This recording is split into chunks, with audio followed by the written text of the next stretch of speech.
especially in supporting companies through their SOC 2 audit or other audits, I get asked this question. My policy or my handbook or whatever, it didn't really change. Do I really need to do something?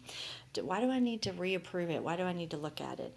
And so it's an interesting conversation. And sometimes companies are small, and I literally had one guy tell me, I know right here what my policy says. I know it doesn't need to change. I'm like, that's great. But guess what? In an audit, you can't evidence that you know. It's not good enough. Auditors need to see that you've gone through the process. They need to see evidence that you have cracked open that policy, cracked open that handbook, you have looked at it, you have made any revisions, even if there were no revisions, you have updated the revision history to show that yes, I looked at it on this date, here's who did it, and high level summary of the changes, even if it's no changes, and then any reapprovals that needed to have happened. It's a very important mechanism. It's a totally administrative mechanism. I get it, and one could make the argument, well, that has nothing to do with keeping my company secure. Not directly with buying some whiz-bang tool and putting it into place, but the practice of having your policy, which is your management's directive controls, and making sure that those policies are top of mind to people, and making people sure that people understand where they are and what they say, and that they have to re-review it and re-look at it with the regular frequency. That does help keep you safe. That does help keep everybody aligned. Policy is nothing more than management's directive control to everyone within the organization. This is the rules of how we're going to play this game called our company. And these are the boundaries that we've put into place. And if people don't readily understand those and they don't keep those top of mind, then they're not doing their job. And then that does reduce your security posture. That's not a good thing.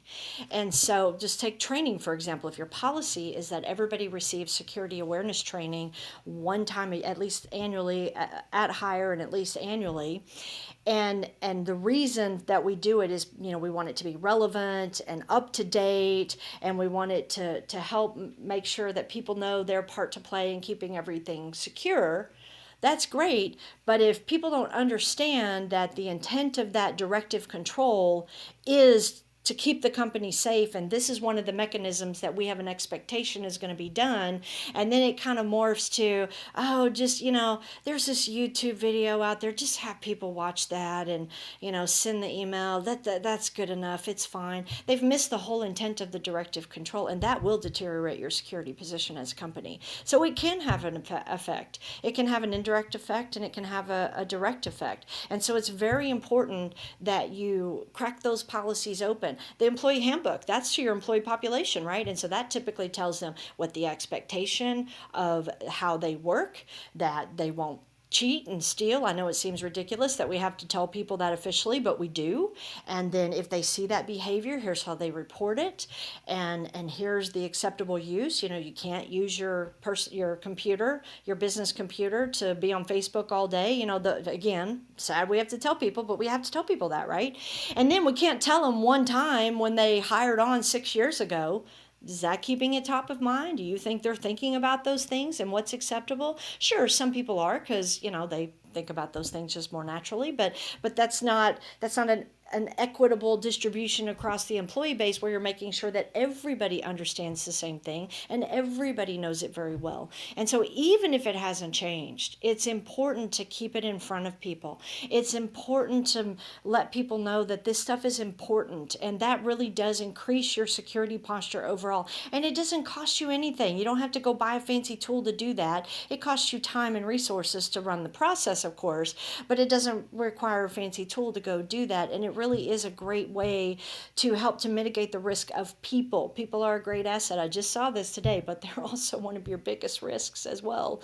And so it's very instrumental to keep these practices top of mind in your people, so that everybody is going the same way with this security, and everybody is understanding their part to play in this and how it all comes together to keep your company safe. So the answer to the question is, even if it doesn't change, yes, you need to go through the process of opening up that document, reading that document, whoever owns it, and making any slight tweaks, even if it's just changing the date on it, adding into the revision history. That way when auditors come, you're like, yep, looked at it last month, there you go. And if it needs to be reapproved, then obviously get that reapproved. And then very, very important last step, publish it. Because a policy that's sitting on a share drive somewhere that nobody knows exists, guess what? Nobody reads that. So it doesn't do its job. It's just a useless mechanism. So don't do that. So once you get it all reapproved, publish it. Send a note out to your people, or if you have like a newsletter or banner page, make sure you say, hey, check out the new policies. We did revisions. We need everybody to know they're here and take a look at it. It's a very important step. So that's really what you need to be thinking about for your policy, your handbooks, really those directive controls that go out to people. They are not set it and forget it static. They need to have that lifespan and that living document mindset around them.